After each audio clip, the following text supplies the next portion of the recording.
ఓం నమః శివాయ. ఓం నమో నారాయణాయ. నరదృష్టి కర్మ నివారణ, సంచిత కర్మ, ప్రారబ్ధ కర్మ, ఆగమిక కర్మ నివారణ, సకల దోష దగ్ధ తులాభార కాలభైరవాయ నమో నమః. ప్రథమం శైలపుత్రి, ద్వితీయం బ్రహ్మచారిణి, తృతీయం చంద్రఘంటిక, కూష్మాండేతి చతుర్థం, పంచమం స్కందమాతేషు, షష్టమం కాత్యాయని చ, సప్తమం కాళరాత్రి, అష్టమం మహాగౌరీ, నవమం సిద్ధిరాత్రి. శ్రీ రాజరాజేశ్వరీ దేవ్యై నమోస్తుతే. హరి ఓం. మా ఛానల్కి స్వాగతం. చూస్తున్న వీక్షకులకు, ప్రేక్షకులకు, ప్రియ కాళభైరవ భగవద్బంధులకి స్వాగతం పలుకుతూ, మమ్మల్ని ఎంతగానో ఆదరిస్తూ ఉండబడినటువంటి ప్రియ సోదర సోదరీమణులకు స్వాగతం పలుకుతూ, అందరికీ ముందస్తుగా విజయదశమి పండగ శుభాకాంక్షలు. అమ్మవారి యొక్క ఆశీస్సులు ఉంటే మనకు అన్నీ ఉన్నట్లే. కనుక అమ్మను స్మరిద్దాం, అమ్మను ధ్యానిద్దాం. ప్రకృతితో మమేకమైనటువంటి అమ్మవారిని శాకాంబరి స్వరూపంలో పూజ చేసుకుందాం. జీవనాన్ని అద్భుతమైన ఆనందకరమైన జీవితానికి స్వాగతం పలుకుదాం. 1వ తారీఖు 10వ నెల 2024 నుండి 15/10/2024 వరకు పుట్టినటువంటి వారందరికీ కూడా ముందస్తుగా జన్మదిన శుభాకాంక్షలు. గతంలో వివాహం చేసుకున్న వారికి వివాహ వార్షికోత్సవ శుభాకాంక్షలు. ద్వాదశ రాశుల్లో గ్రహ గమనాల్ని ఒకసారి వీక్షింపచేద్దాం. వృషభ రాశిలో దేవగురు బృహస్పతి సంచార స్థితి, విశేషంగా మిథున రాశిలో కుజ భగవానుడు సంచార స్థితి, కన్య రాశిలో రవి బుధ కేతు సంచార స్థితి. 3 గ్రహాలు కలిపి బుధాదిత్య రాజయోగం చేత కన్యరాశిలో సంచార స్థితి. తులారాశిలో శుక్ర భగవానుడు స్వక్షేత్ర సంచార స్థితి. కుంభరాశిలో శని భగవానుడు స్వక్షేత్ర తిరోగమన సంచార స్థితి. మీనరాశిలో రాహు సంచార స్థితితో ద్వాదశ రాశుల్లో గ్రహ గమనాలు ఈ విధంగా ఉన్నాయి.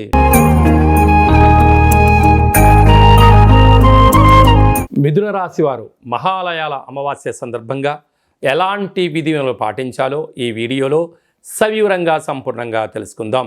మిథున రాశిలో ఏ ఏ నక్షత్రాలు వస్తాయనగా, మృగశిర నక్షత్రంలోని 3వ పాదం, 4వ పాదం, ఆరుద్ర నక్షత్రంలోని 4 పాదాలు, పునర్వసు నక్షత్రంలోని 1, 2, 3 పాదములు కలిపితే మిథున రాశి.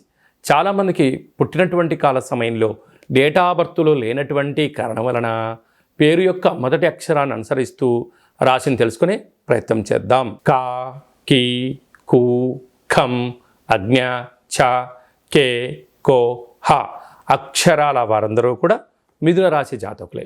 మిథున రాశి యొక్క అధిపతి బుధ భగవానుడు.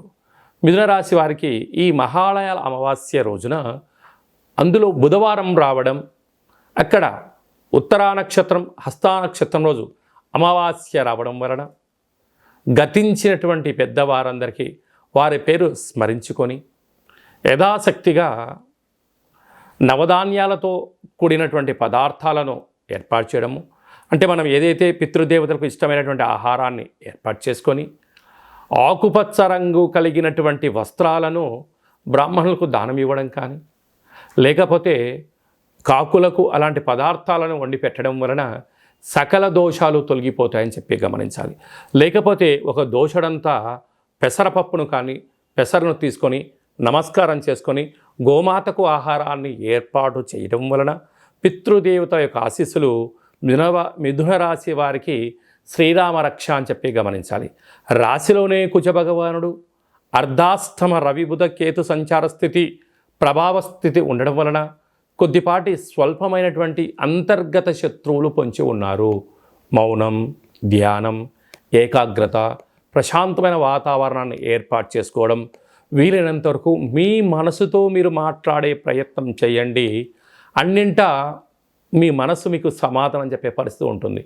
మీరు మీ మనసు మాట కాకుండా పక్కవారు అనేక మంది వారి యొక్క అవసరాల కోసం మీ బ్రెయిన్ని, మీ మనస్సును మీకు టైం ఇవ్వకుండా వాళ్ళు వాడుకునే ప్రయత్నం చేస్తున్నారు.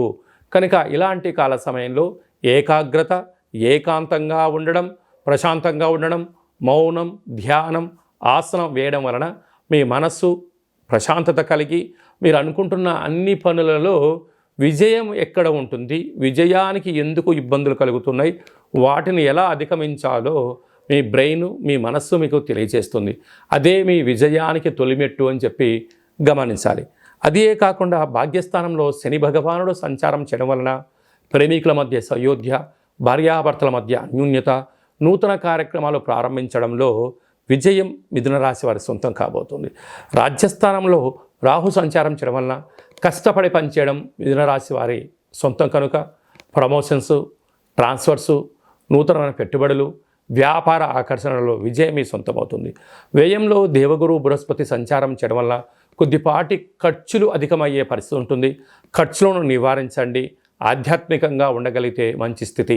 స్వయం వృత్తులు, సేవారంగాలు, వ్యాపారాలు, సాఫ్ట్వేరు, గృహ భవన నిర్మాణ కార్యక్రమం చేసేవారు, రైతు సోదరీమణులకు సహనం, ఓర్పే మీ విజయానికి తొలిమెట్టు అని చెప్పి గమనించాలి.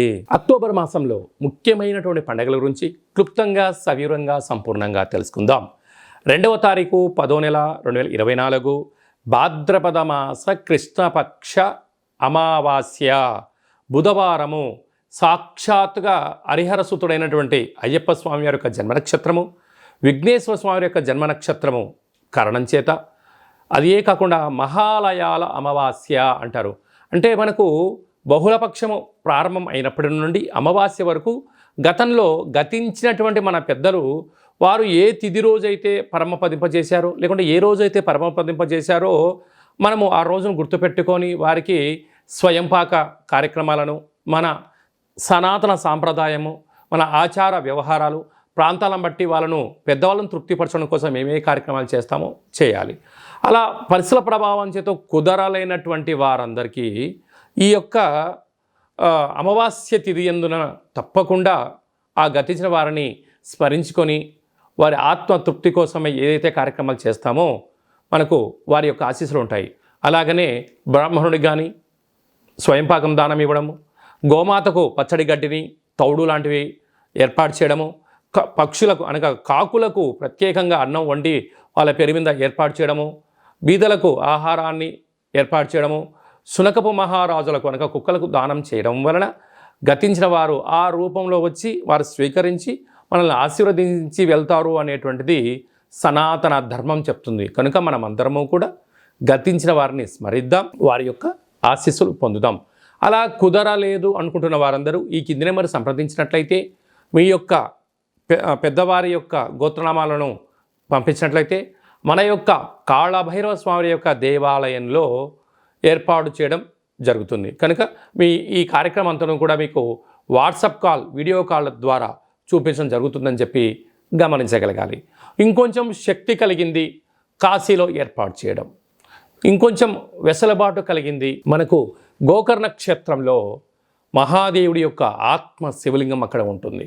కనుక అక్కడ చేసుకోవడం వలన కూడా వారి యొక్క ఆశీస్సులు ఉంటాయని చెప్పి గమనించాలి. అలాగే ఈ సంవత్సరం మనము గోకర్ణ క్షేత్రంలో ఇలాంటి కార్యక్రమాలు ఏర్పాటు చేస్తున్నాం.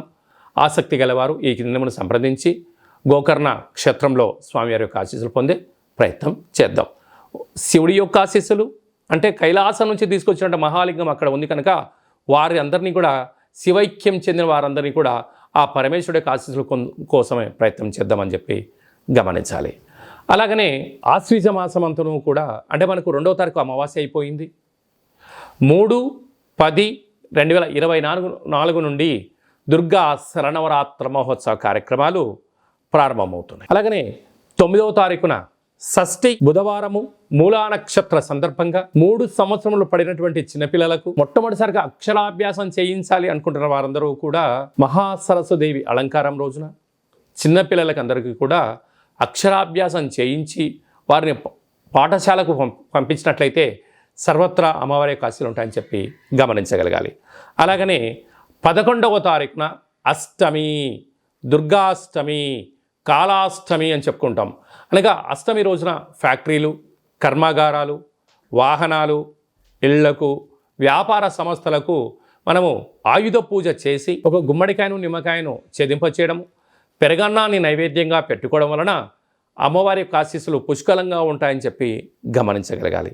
అలాగనే 12వ తారీఖున విజయదశమి పండగ కనుక విజయం కలిగించడం కోసం మనమందరం కూడా ప్రతి సంవత్సరం ఏదో ఒక కార్యక్రమాన్ని దిగ్విజయం పరుచుకోవాలి అనుకుంటున్న వారందరూ కూడా ఆ రోజు అమ్మవారికి పూజ చేసుకొని నమస్కారం చేసుకొని పనులు ప్రారంభించడం వలన జయహో విజయోహో అనేటువంటి శక్తి మనందరికీ కలుగుతుందని చెప్పి గమనించాలి.